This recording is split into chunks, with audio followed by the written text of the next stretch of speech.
कलुआही प्रखंड के गांव हरिपुर डेहटोल में सामुदायिक भवन का उद्घाटन पूर्व पीएचडी मंत्री सह बेनीपट्टी विधायक विनोद नारायण झा ने मुख्यमंत्री क्षेत्र विकास योजना कोष से किया। मौके पर कलुआही प्रमुख महेश चंद्र सिंह उपस्थित थे। इस कार्यक्रम की अध्यक्षता कलुआही पश्चिमी मंडल अध्यक्ष शशि कुमार साहू एवं मंच संचालन अमरेंद्र कुमार सिंह ने किया। भवन की लागत 14 लाख के करीब है। बिहार के पूर्व पीएचडी मंत्री सह बेनीपट्टी विधायक विनोद नारायण झा ने बताया कि कई सालों से ग्रामीणों की मांग थी कि तालाब घाट के बगल में एक सामुदायिक भवन होना चाहिए।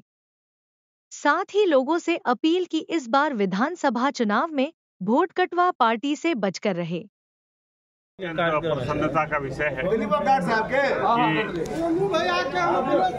कलुआही प्रखंड के हरिपुर दक्षिण पंचायत के हरिपुर डेहटोल में मेरे विधायक कोष से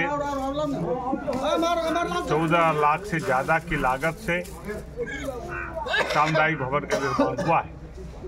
आज मुझे उद्घाटन का सौभाग्य मिला। इस गांव के लिए इसका बहुत महत्व है।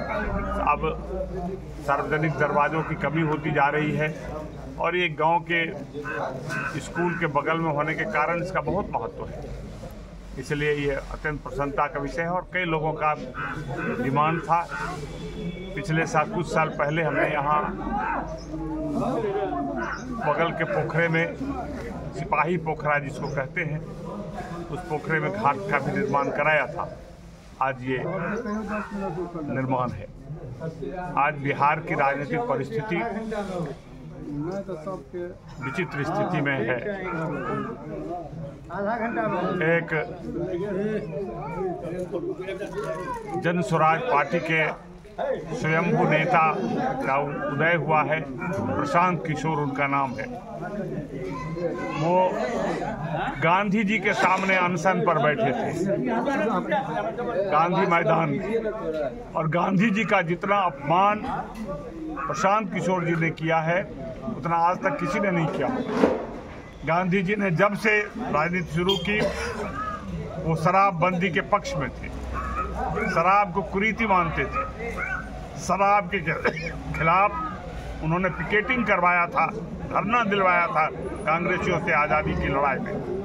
वो कहते थे कि शराब घर बिगाड़ता है, नौजवानों को बिगाड़ता है और इससे समाज में कुरीतियाँ आती हैं। लेकिन प्रशांत किशोर ने अपनी पार्टी प्रारंभ करते ही कहा कि जिस दिन मेरी सरकार बनेगी, जो बनने वाली नहीं है, तो मैं 15 दिनों के अंदर शराबबंदी को हटा लूंगा, शराब चालू कर दूंगा।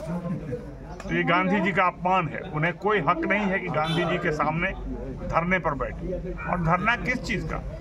बीपीएससी की परीक्षा तो हुई थी, उनके साथ धरने पर बैठे कौन थे? बीपीएससी की परीक्षा में तो सब लोग गए थे, फिर धरने पर उनके साथ कौन थे? और जिस हुल्लड़ की बात करते हैं वो कुछ अराजक तत्वों ने बापू परीक्षा केंद्र पर अराजकता फैला करने की कोशिश की, हुल्लड़ पैदा की कि वो नहीं चाहते थे कि शांतिपूर्ण ढंग से बीपीएससी की परीक्षा संपन्न हो। अब तो हमें लगता है कि इन्हीं तत्वों ने, जो लोग धरना पर बैठे थे, इन लोगों ने हुल्लड़ करवाया था और उसमें बाधा डालने का काम किया बीपीएससी की परीक्षा में। दरअसल कुछ लोग राजनीति में बहुत जल्दबाजी में हैं, वे अराजकता में संभावना देख रहे हैं, इसलिए पहले अराजकता फैलाते हैं, फिर धरना पर बैठकर छात्र की राजनीति करने लगते हैं। हम उसकी निंदा करते हैं। और उससे भी बुरा हाल तो इंडिया गठबंधन का है। इंडिया गठबंधन बना था, अभी कुछ दिन पहले तेजस्वी यादव जी ने कहा कि ये तो लोकसभा के लिए बना था।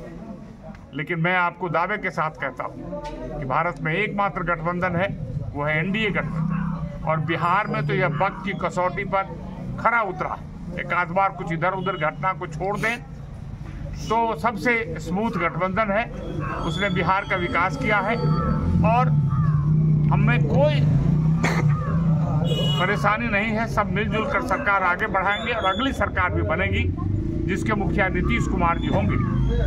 2025 का विधानसभा का चुनाव नीतीश कुमार जी के नेतृत्व में लड़ा जाएगा, वो अगले मुख्यमंत्री बनेंगे। और ये लोग उसमें भी संभावना ढूंढ रहे थे। पिता कह रहे थे आ जाएंगे तो अब फिर से कर लेंगे, क्योंकि तेजस्वी यादव और उनके पिता के मुंह में लड्डू फूट रहा है। सिर्फ नीतीश कुमार की ही कृपा से 2 बार उन्हें उप मुख्यमंत्री बनने का सौभाग्य मिला था और वो उप मुख्यमंत्री बने थे। तो उन्हें लगता है कि कोई झगड़ा हो रहा भाजपा और जदयू में कि फिर वो सिक्का टूटे बिल्ली के भरोसे कि हमको कुछ मलाई खाने का मौका मिले, बेटा को प्रधानमंत्री, मुख्यमंत्री, उप मुख्यमंत्री देख सके। लेकिन उसकी संभावना अब कम है।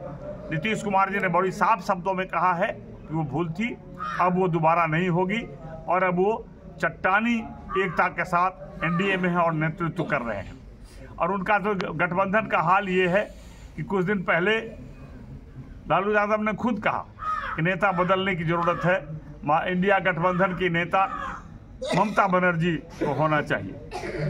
और अभी दिल्ली का चुनाव हो रहा है तो केजरीवाल जी ने मुख्य जो सबसे बड़ी पार्टी इंडिया गठबंधन की थी कांग्रेस, उसको उन्होंने अपने चुनाव के गठबंधन से ही बाहर कर दिया। इसीलिए कुछ दिन पहले उत्तर प्रदेश में भी यही हाल रहा।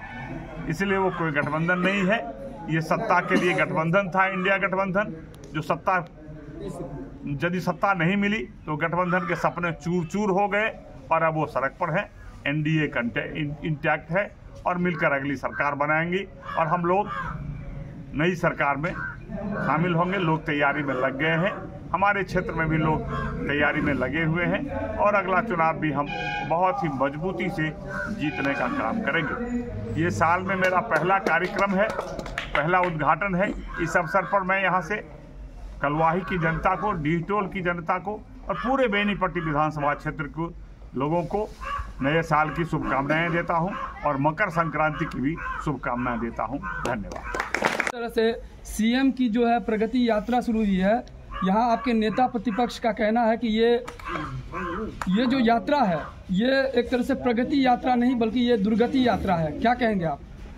देखिए, बिहार के लोगों को याद है कि क्या दुर्गति राजद के शासनकाल में हुई थी। उसी के नेता है तेजस्वी यादव। तेजस्वी यादव सबसे पहले अपने पिता के कर्मों के लिए जनता से माफ़ी मांगे, फिर ऐसी बात बोलने का साहस दिखाएं।